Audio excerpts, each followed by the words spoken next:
हम सोशली बोलते हैं ना रिवॉल्यूशन को, तो सोशली हम रिवॉल्यूशन को रेफर कर रहे हैं किससे? सोशली हम रिवॉल्यूशन को रेफर कर रहे हैं, हिंदी में बोले भाई विद्रोह। क्या होता है ये? विद्रोह। जैसे आपने रिवोल्ट ऑफ 1847 सॉरी नॉट 57, आपने 1847 के रिवोल्ट के बारे में पढ़ा, तब हमने क्या 47 था ना, 57 सॉरी 57, हाँ 57, 1857।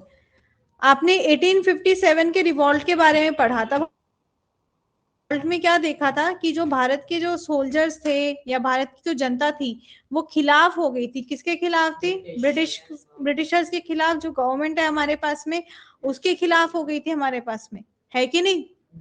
The same is French revolution. जब हम बात करें फ्रेंच रिवॉल्यूशन की, इसका मतलब एक विद्रोह स्टार्ट हुआ था कहाँ पे? फ्रांस में। कहाँ पे? फ्रांस में। एक रिवॉल्यूशन, एक विद्रोह स्टार्ट हुआ फ्रांस में हमारे पास में। क्यों स्टार्ट हुआ फ्रांस में ये रिवॉल्यूशन? फ्रांस में रिवॉल्यूशन स्टार्ट हुआ, वहां का जो हमारे पास में गवर्नमेंट बॉडी है या वहां का जो सिस्टम आपके पास में चल रहा है, उस सिस्टम को ओपोज करने के लिए लोग जो थे खुश नहीं थे उस सिस्टम से, उस गवर्नमेंट बॉडी से खुश नहीं थे, तो ये रिवॉल्ट स्टार्ट हुआ। रिवॉल्ट एक्चुअल में स्टार्ट कब हुआ? ये रिवॉल्यूशन शुरू हुआ हमारे पास में 14 जुलाई 1789। कब स्टार्ट हुआ? 14 जुलाई 1789 को। जैसे देखो किसान आंदोलन हुआ, वो मूवमेंट था, वो रिवॉल्यूशन नहीं था। मूवमेंट था कि किसी चीज को आप जो है वो ओपोज कर रहे हो, बता रहे हो भाई ये चीज मुझे आपकी अच्छी नहीं लग रही, आप इसमें सुधार कर दीजिए या हम ये बात को मानेंगे नहीं। विद्रोह क्या हो जाता है आपके पास में कि आप उनके एकदम टोटली अगेंस्ट हो गए हो, खिलाफ हो गए हो कि ये हम बिल्कुल भी नहीं करेंगे। आ रही है बात समझ में? वो चीज है आपके पास में विद्रोह, लाइक आप उनको टोटली खत्म करना चाहते हो।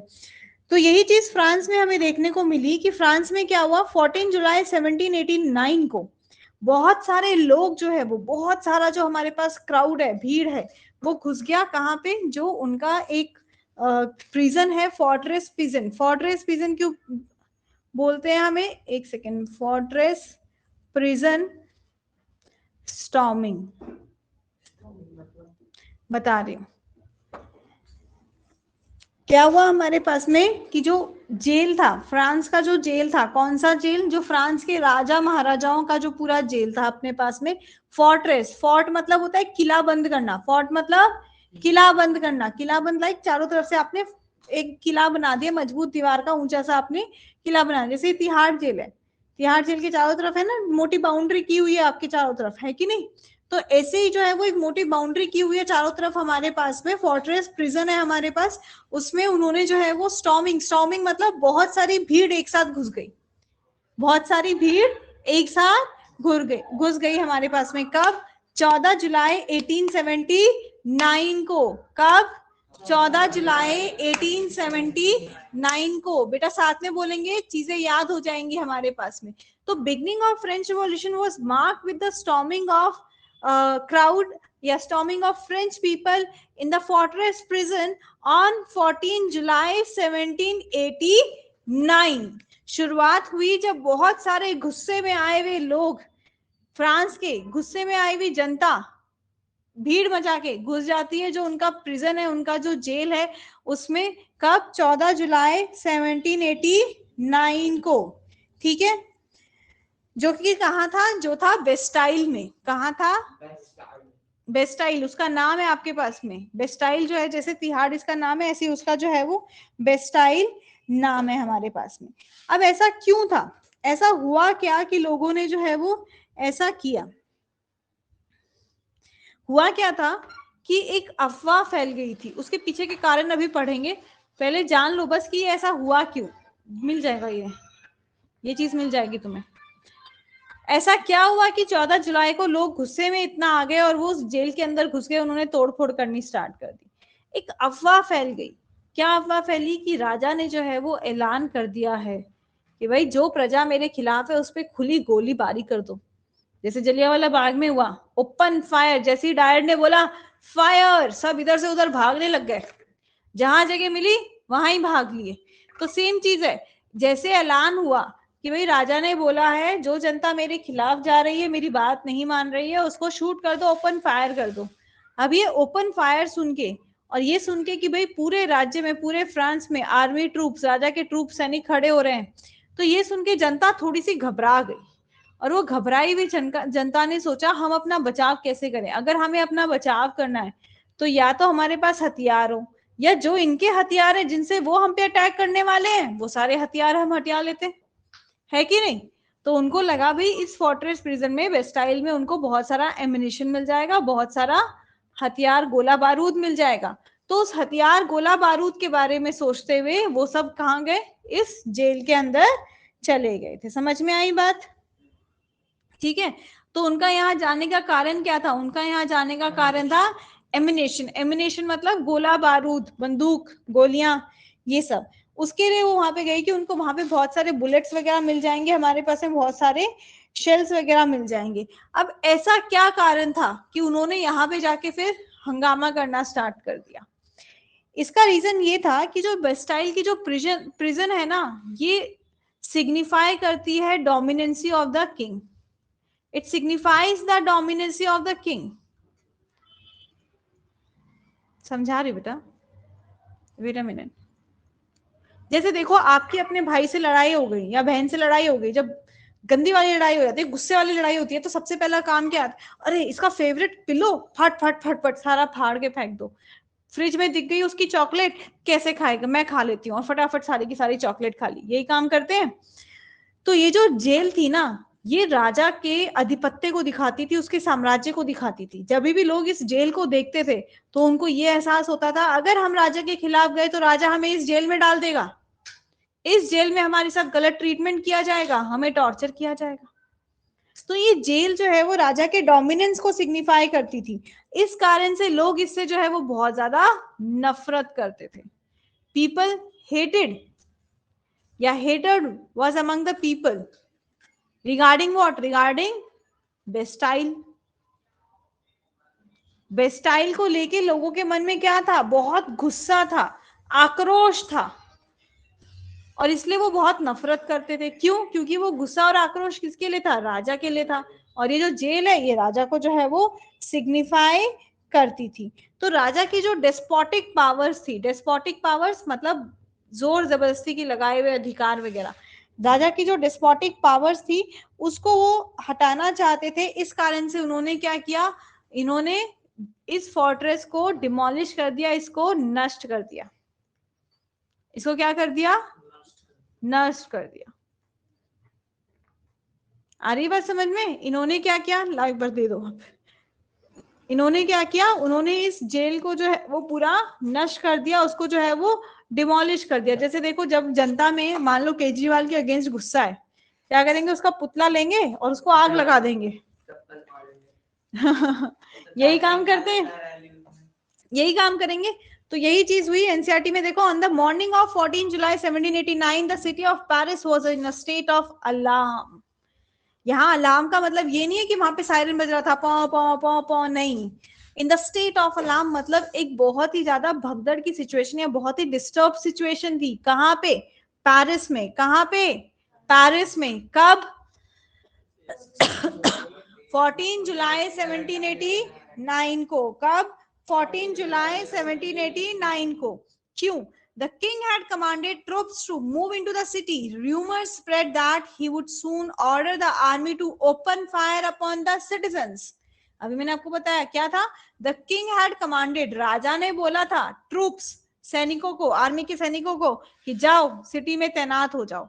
इसके साथ ही र्यूमर्स, अफवाहें फैल गई थी। क्या? कि राजा तुरंत ही फायर करने को कह देगा उनको, ओपन फायर करने को सिटीजन्स पे। इस कारण से गुस्साई जो जनता थी वो आक्रोश में आ गई और लगभग 7,000 men and women gathered in front of the town hall and decided to form a people's militia. और इस कारण से लगभग 7,000 मैन और वुमेन, 2-4 नहीं, कितने? 7,000, लगभग 7,000 मैन और वुमेन इकट्ठे हुए। कहाँ पे? इस प्रिजन के पास में जो उनका टाउन हॉल है वहां पे। और उन्होंने डिसाइड किया कि हम क्या बनाएंगे? पीपल्स मिलिटिया, मतलब हम अपनी खुद की आर्मी बनाएंगे। आर्मी को चाहिए हथियार, हथियार के लिए जाएंगे हम कहाँ? बेस्टाइल, कहाँ? Bastille. So they broke into a number of government buildings. तो सिर्फ बेस्टाइल नहीं, वो कई सारे गवर्नमेंट बिल्डिंग्स में, ऑफिसेस में पहुंच गए कि यहाँ से हथियार मिल जाएंगे, यहाँ से हथियार मिल जाएंगे. Finally, a group of several thousand people marched towards the eastern part of the city and stormed the fortress prison. और आखिरकार कुछ हजार लोग जो है वो इसमें सिटी के ईस्टर्न पार्ट में पहुंच गए और जो फोर्ट्रेस प्रिजन था उसको उन्होंने डिस्ट्रॉय करना स्टार्ट कर दिया, ये सोच के कि वहां उनको एम्युनिकेशन मिल जाएगा. In the armed fight that followed the commander of the Bastille was killed. अब इस स्टॉर्मिंग का रिजल्ट क्या हुआ? इसका स्टॉर्मिंग ऑफ बेस्टाइल का रिजल्ट क्या हुआ? स्टॉर्मिंग ऑफ बेस्टाइल का रिजल्ट क्या हुआ उनका? कि इस भगदड़ में, इस मारपीट में या इस एम्युनिशन की तलाश में जो बेस्टाइल का कमांडर था वो मारा गया. कमांडर ऑफ बेस्टाइल नहीं, वो जेलर नहीं बोलते, बेस्टाइल वाज किल्ड. जो कमांडर था वो मारा गया भाई, और साथ ही जो प्रिजनर्स थे वो आजाद हो गए. अब भाई कोई सैनिक नहीं है हम पे रूल करने वाला, कोई पुलिस वाला नहीं है हमें रोकने के लिए, तो ताला खुला और वो लोग भाग लिए. तो प्रिजनर्स जो है वो वहां से रिलीज हो गए थे, वो वहां से जो है वो आजाद होके भाग गए थे. क्यों? क्योंकि उनको रास्ता मिल गया था. और कितने प्रिजनर्स थे? सिर्फ 7, ज्यादा नहीं थे. कितने थे? सिर्फ 7 प्रिजनर थे वहां पे.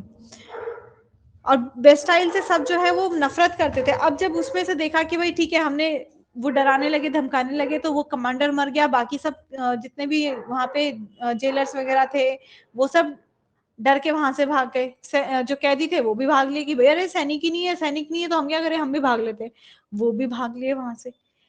अब इतने में जनता बाहर नहीं आई. जनता को नफरत थी किससे? उस बिल्डिंग से.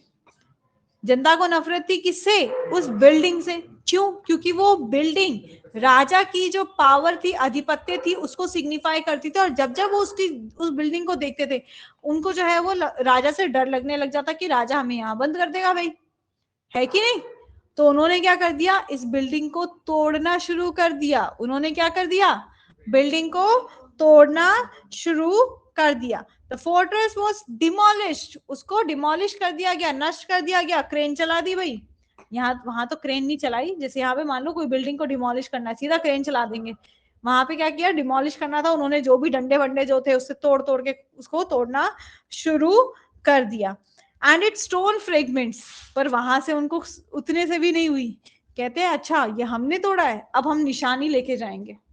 और वहां से जो पत्थर के टुकड़े थे ना उसको लेके गए और फिर मार्केट में दिखाते थे, ये देखो ये हमारे सिटीजन्स की ताकत का नमूना है, इसको कौन खरीदना चाहेगा. और उसको फिर मार्केट में बेचा भी करते थे. आ रही बात समझ में? तो क्या क्या किया? हथियारों के लिए बेस्टाइल पे अटैक किया, देन कमांडर्स को मार दिया, प्रिजनर्स को आजाद कर दिया, देन उसको डिमोलिश कर दिया और स्टोन पार्ट्स को मार्केट में सेल भी करना शुरू कर दिया था. क्यों? ट्रॉफी की तरह. इस ट्रॉफी को कौन लेना चाहेगा? ये हमारी जीत की निशानी है कि हम फ्रेंच के जो राजा है उससे जीत गए. तो उसको as a trophy, as a token of proud, symbol of अपना रिस्पेक्ट, वो उसको बेचने लग गया और लोग खरीद भी रहे थे. The days followed saw more rioting both in Paris and countryside. अब भाई एक बार रिवॉल्ट स्टार्ट हो गया, किसानों ने धरना स्टार्ट किया. यहाँ यूपी वाले किसानों ने धरना स्टार्ट किया. पंजाब ने देखा अरे यूपी वाले बैठे, मैं भी बैठ जाता हूँ भाई धरने पे. वो भी बैठ गए भी धरने पे. इधर हरियाणा वाले भी बैठ गए. फिर साउथ वाले कहते अरे नॉर्थ वाले सारे करे तो हम क्यों चुपचाप बैठे रहे. वो भी चालू हो गए. तो सेम चीज है यहाँ पे हमारे पास में कि पेरिस में ये जो राइटिंग थी, ये विद्रोह सिर्फ एक जगह नहीं हुआ, बेस्टाइल में नहीं हुआ. फिर ये दिन भर दिन विद्रोह बढ़ता गया. जैसे जैसे लोगों को जो है वो पता चला इसके बारे में, उन्होंने अपना बढ़ाना शुरू कर दिया. Most people were protesting against high price of bread. यहाँ से आते हैं इनके कारण कि रीजंस क्या थे. ज्यादातर लोगों ने जो है वो भाई खाने के अनाज की जो है वो कीमत बहुत ज्यादा बढ़ गई थी. अनाज की कीमत, महंगाई हो गई भाई. अभी वो किसानों ने क्यों किया था? किसानों ने क्यों किया भाई? किसानों ने क्यों किया? अभी देखना फिर से करके बैठेंगे, खराब हो गई है तो अभी उतना हुआ नहीं है, तो वो कहेंगे नहीं हमें अच्छा पैसे दो, हमें मुआवजा दो, मुआवजा दो, फिर करके बैठ जाएंगे। तो भाई जनता के लिए तो कौन काम कर रहा है? सरकार काम कर रही है, सरकार का काम है सुख दुख को देखना। तो वही ब्रेड की कीमत बहुत ज्यादा बढ़ गई भाई, अनाज की कीमत जो है वो बहुत ज्यादा बढ़ गई। इस कारण से यहाँ पे हमें रिवॉल्ट देखने को मिले, सारे रिवॉल्ट देखने को मिले एज अ चेन इन, कई सारे रिवॉल्ट्स देखने को मिले थे। तो ये रीजंस को बाद में डिस्कस कर बात कर लेते हैं कि भाई लेट 18 सेंचुरी में आपकी फ्रेंच सोसाइटी के हालात क्या थे। लेट 18 सेंचुरी में फ्रेंच सोसाइटी के हालात क्या थे? जैसे अगर मैं आपसे बात करूं कि भाई आजादी से पहले हमारी सोसाइटी के, हमारे साम्राज्य के हालात क्या थे, तो भाई आप क्या बताएंगे? भाई आजादी से पहले हमारे साम्राज्य में जो है वो मतलब हम हिंदी मीडियम में पढ़ा करते थे, हमारे पास में जातिवाद बहुत चल रहा था, छूत अछूत, अपर कास्ट लोअर कास्ट, ब्राह्मण, ये सब बहुत ज्यादा देखने को मिलता था, यही सी चीजें आएंगी। तो इसी तरीके अगर, तो उस वक्त जो हमारे पास में फ्रेंच सोसाइटी थी, उस फ्रेंच सोसाइटी को भी 3 पार्ट्स में या 3 लेवल्स पे हमारे पास में डिवाइड किया हुआ था, जिसे कहते हैं, हम पहला आता है फर्स्ट स्टेट, जिसे कहते हैं आप क्लर्गी। क्या कहते हैं? क्लर्गी। फिर आते हैं सेकेंड स्टेट, सेकेंड स्टेट कहते हैं nobility, and then your comes with third state. Third state में ये पीजेंट्स, फार्मर्स, स्मॉल बिजनेस, सबके सब इंक्लूड होते हैं। हाँ, ये भी लगभग उसी की तरह है हमारे पास में। तो यही चीज थी हमारे पास में। क्या था कि 18 सेंचुरी में हमारे पास में जो फ्रेंच सोसाइटी थी ना, इस फ्रेंच सोसाइटी को डिवाइड किया हुआ था 3 स्टेट्स में, clergy, nobility and third state. Clergy, nobility and third state. अब सिर्फ डिवीजन से लोगों को क्या इतना ऐतराज था? डिवीजन से ऐतराज यही था कि जो डिविजन्स हैं ये बाय बर्थ कुछ रिलैक्सेशन देते हैं। क्लर्की और नोबिलिटी को कुछ प्रिविलेजेस मिल रहे थे, प्रिविलेजेस, छूट, privileges to first and second state,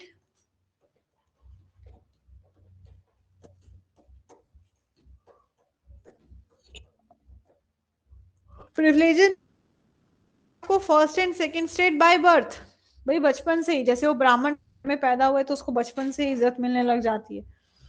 तो ऐसे कई सारे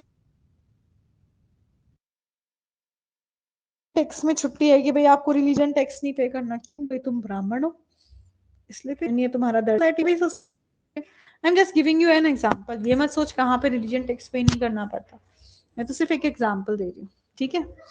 तो बाय बर्थ क्लर्गी और नोबिलिटी के पास में भी कुछ ऐसे अधिकार थे कि अगर कोई बंदा पैदा हुआ, उआ उआ करते हुए, रोते रोते हुए भी पैदा हुआ है, पीजेंट का भी बच्चा रोते रोते ही पैदा है, क्लर्की का भी बच्चा रोते रोते ही पैदा हुआ है, पर क्लर्की का बच्चा रोते रोते ही पैदा हुआ तो भी उसको सभी सुख सुविधाएं उपलब्ध है, उसको सभी सुख सुविधाएं उपलब्ध है, वो बड़ा होके जहां पढ़ना चाहे पढ़ सकता है, जहां ट्रेड करना चाहे कर सकता है, उसको किसी तरह का टैक्स पे नहीं करना है।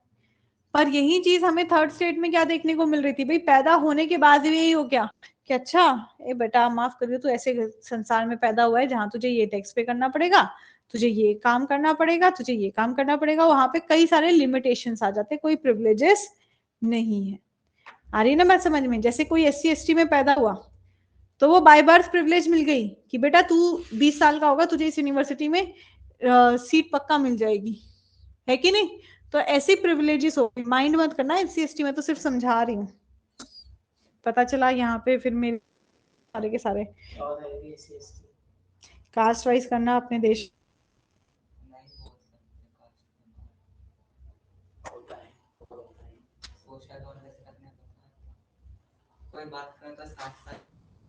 चलो चलो चलो चलो चलो चलो ठीक है, बस बस बस।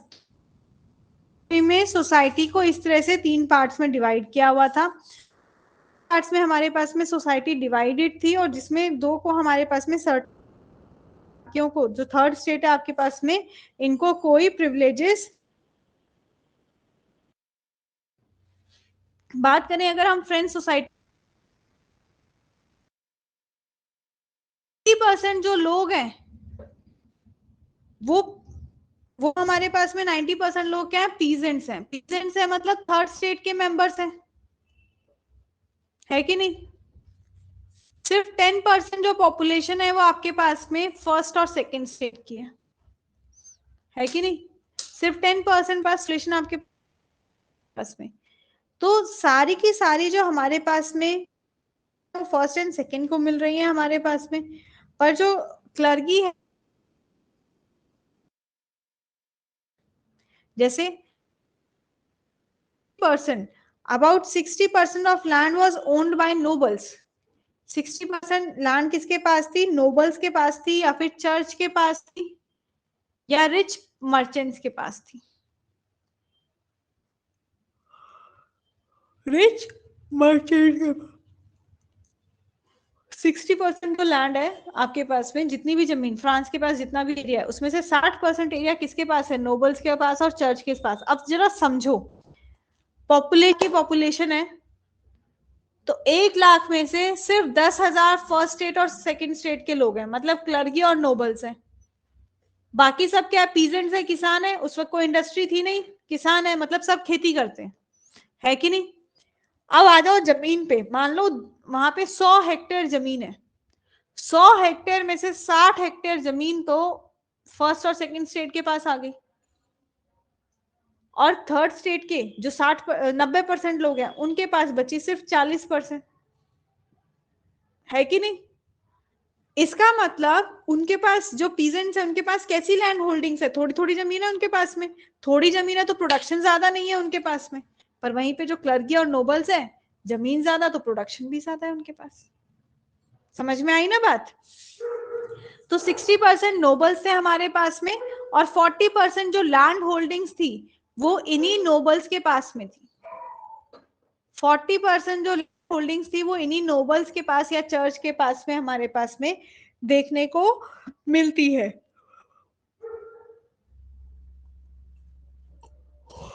ठीक है, और साथ ही इनको क्या मिल गए, प्रिविलेजेस।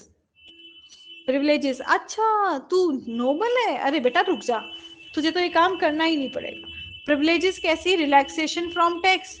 अच्छा तू ब्राह्मण है तो किसी तरह का टैक्स नहीं देगा, तो रिलैक्सेशन फ्रॉम टैक्स, कि भाई तो टैक्स पे करने की जरूरत नहीं है हमारे पास में, इनको ये दे दिया गया हमारे पास में। साथ ही इनको जो फ्यूडल प्रिविलेजेस थी वो भी दी गई। Now what is feudal privileges, देखो ये जो सिस्टम है ना हमारे पास में, जिसमें कि फ्रेंच सोसाइटी को 3 पार्ट्स में डिवाइड किया गया, इसे कहते हैं फ्यूडल सिस्टम। क्या कहते हैं, फ्यूडल सिस्टम। तो फ्यूडल प्रिविलेजेस थी। फ्यूडल प्रिविलेजेस क्या है, जैसे देखो, अगर ब्राह्मण आ गया, भाई पैर छुओ उसके, ब्राह्मण को दान दक्षिणा दो, है कि नहीं। तो वो क्या हो गया, वो सोसाइटी में उसका जो लेवल है उस कारण से उसको एक प्रिविलेज मिल गई है कि नहीं, उस कारण से मिल गई है। तो सेम था यहाँ पे हमारे पास में, जो नोबल्स थे हमारे पास में, उनको कुछ फ्यूडल प्रिविलेजेस थी कि वो अपर क्लास में है, तो उनको वो मान सम्मान वगैरह ही ज्यादा मिल जाया करता था, है कि नहीं। मतलब जो पीजेंट है, पीजेंट उसको एक टैक्स पे करेगा। पीजेंट एक टैक्स तो सरकार को दे रहा है, राजा को दे रहा है, और वहीं एक टैक्स पीजेंट किसको देगा। मैं लिंक करके समझा रही हूँ ताकि तुम्हें याद रहे। नोबल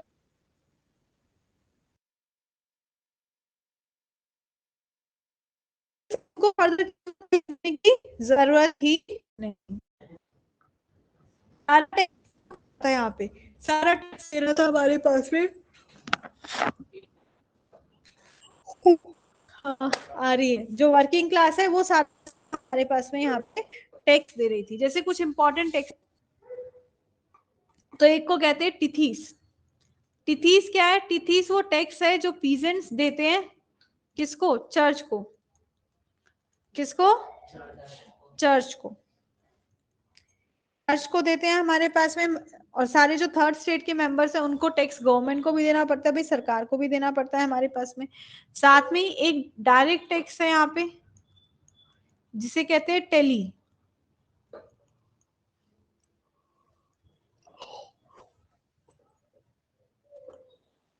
सॉरी, एक डायरेक्ट टैक्स होता था जो उनको पे करना पड़ता था, जिसे कहते थे, हाँ,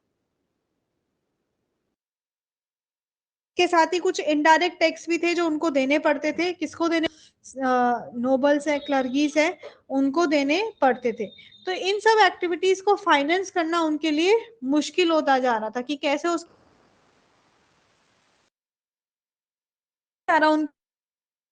वो मुश्किल होता जा रहा था। साथ ही अगर आप साथ ही कुछ इनडायरेक्ट टैक्स भी होते थे। इनडायरेक्ट टैक्स क्या है? जैसे तंबाकू पे टैक्स हो गया, टोबैको पे टैक्स है आपके पास में, तंबाकू पे आपको जो है वो एक टैक्स पे करना हो रहा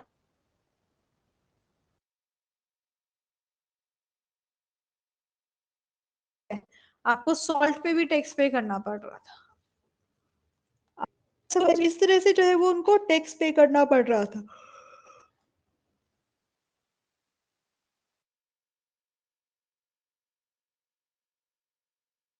कि उनके पास प्रोडक्शन ज्यादा नहीं, पर उनको टैक्स ज्यादा पे करने, मतलब आमदनी 98 पर खर्चा रुपया।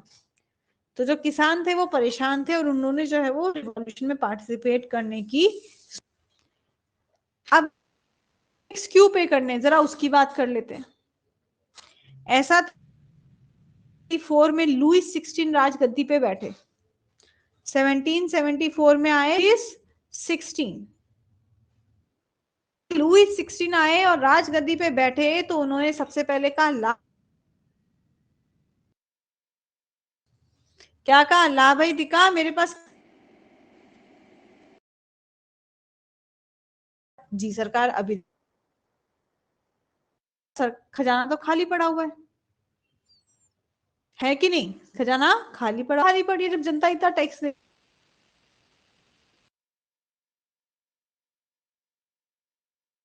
रीजन क्या था? रीजन ये था हमारे पास में कि जो फ्रेंच आर्मी थी वो एक लंबे समय से जो है वो वॉर में इन्वॉल्व थी। क्या थी? लंबे समय से वो वॉर। तो इतने जो है वो वॉर के बाद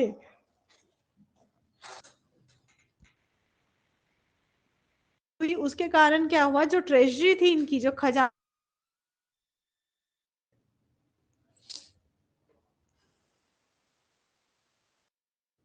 जो खजाना था, जो ट्रेजरी थी, वो खाली हो गई। क्यों? क्योंकि वो लग गए किसमें? लड़ाई में। इसके साथ ही भाई राजा है, अपनी शान शौकत कैसे छोड़ दूं? है कि नहीं? राजा है भाई, अपनी शान शौकत कैसे छोड़ दूं? मैं तो अपनी तो शान में बना के रखूंगा ही रखूंगा। तो उसको जो इतना बड़ा जो दरबार चलाना होता था हमारे पास में, extravagant expense of the village of the court room,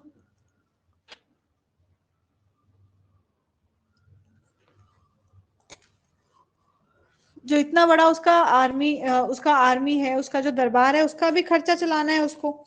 तो इन कारणों से उसने क्या किया? टैक्सेस को बढ़ा दिया। क्या किया उसने? टैक्सेस को बढ़ा दिया, जिस कारण से हमें जो है वो देखने को मिला फ्रेंच रिवॉल्यूशन।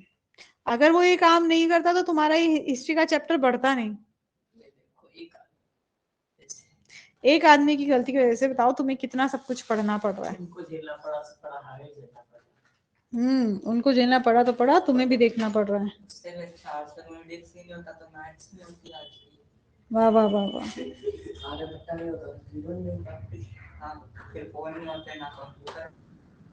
एक बार और फिर से इनके फ्यूडल सिस्टम की बात कर लेते हैं। इतना ही रखूंगी, ज्यादा नहीं पढ़ाऊंगी, फिर तुम भूल जाओगे। तो बेटा इंटरेस्टिंग है तभी तो पढ़ा रही हूँ। फ्यूडल सिस्टम में क्या है? हमारे में 3 स्टेट्स हैं। क्या है आपके पास में? 3 स्टेट है आपके पास में। पहली इसकी है, पहली स्टेट है आपके पास में, मेंबर्स पास में ऑफिशियल्स वगैरह हैं उनकी है हमारे पास में। इनको टैक्स नहीं पे करना पड़ता, एग्जेम्प्टेड फ्रॉम पेइंग टैक्स। इनको कहा भाई तुम्हें टैक्स पे करने की जरूरत नहीं है। सेकेंड स्टेट, ये तो पीछे,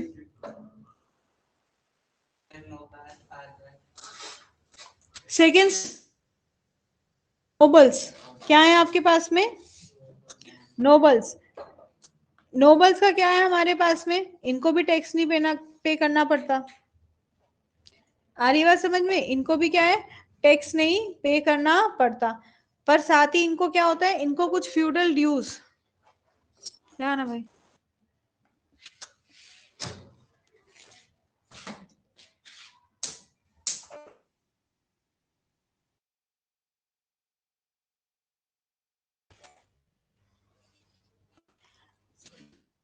नोबल्स को भी क्या है, एग्जाम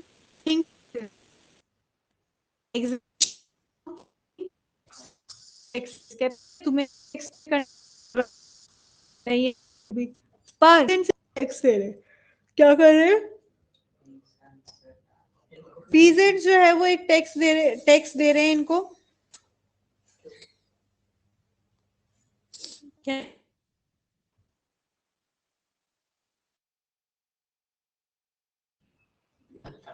टैक्स थोड़ी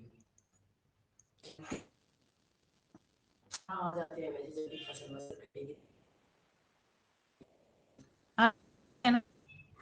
वही चीज आ गई।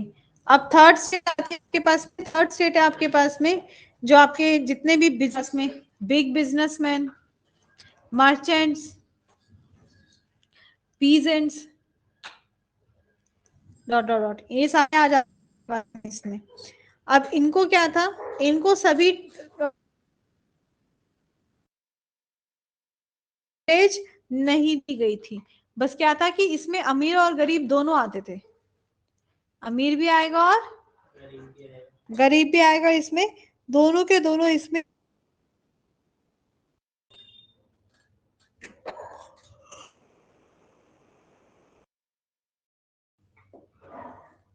इतना ही रहने दें और करें।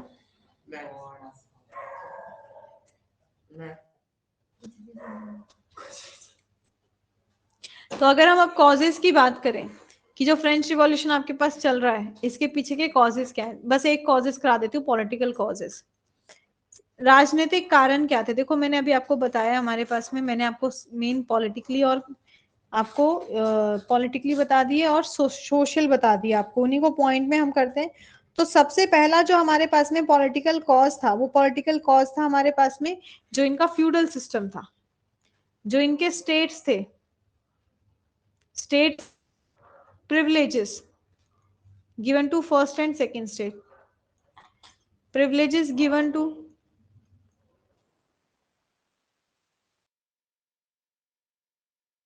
second state, कॉज था कि भाई आपने जो है वो पहले से ही प्रिविलेज दे दिए फर्स्ट और सेकंड स्टेट को, जिस कारण से बर्डन किसको मिलता था, burden of taxes were taken by, burden of taxes was taken by whom, third state, burden of taxes किसको करना है, अब तुम अपने घर के बहुत ही निहायती बच्चे जो ऑनलाइन शॉपिंग कर करके पैसा खर्च करता रहता है, पापा उठा रहे हैं तुम्हारा बर्डन खर्चों का, बात समझ में? तो ऐसे ही बर्डन ऑफ टैक्सेस, भाई टैक्स लगा दिए पर फर्स्ट और सेकंड, तो बर्डन ऑफ टैक्सेस किस पे आ गया,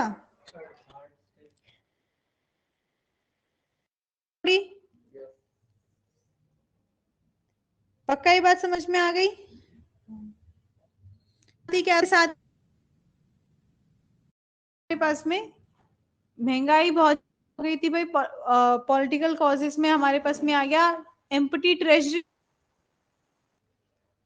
लॉन्ग ईयर्स ऑफ वॉर, लड़ाइयों के कारण, लॉन्ग ईयर्स ऑफ वॉर,